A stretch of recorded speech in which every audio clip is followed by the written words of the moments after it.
வசனமோ? மொத்தத்துல 3 வார்த்தை தான் இருக்கு. அது பெரிய வசனம் சொல்லிட்டீங்க, அப்படிதானே? சரி, படிக்கலாம். என்ன? 4:6 விசுவாசத்தில் நிலைத்திரு, விழித்திருங்கள். விசுவாசத்திலே நிலைத்திருங்கள். 1 கொரிந்தியர் 16ஆம் அதிகாரம் 13ஆம் வசனத்தின் முன்பாகம். விழித்திருங்கள், விசுவாசத்திலே நிலைத்திருங்கள்.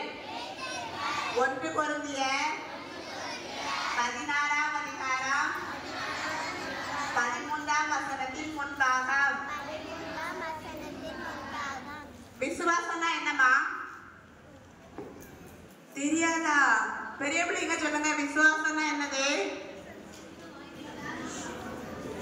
யாருக்குமே தெரியாதா விசுவாசம்னா என்னது? நம்பப்படுகிறவைகளின் உறுதியும் காணப்படாதவைகளின் நிச்சயம் தான் விசுவாசம். சரியா?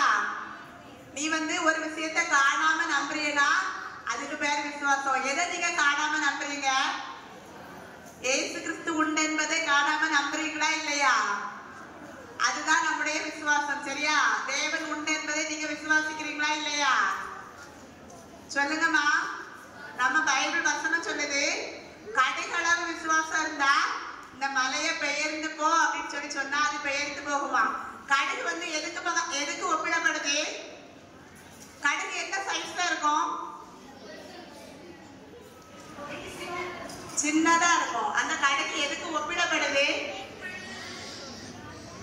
அந்த கடுகு எதுக்கு ஒப்பிடப்படுது?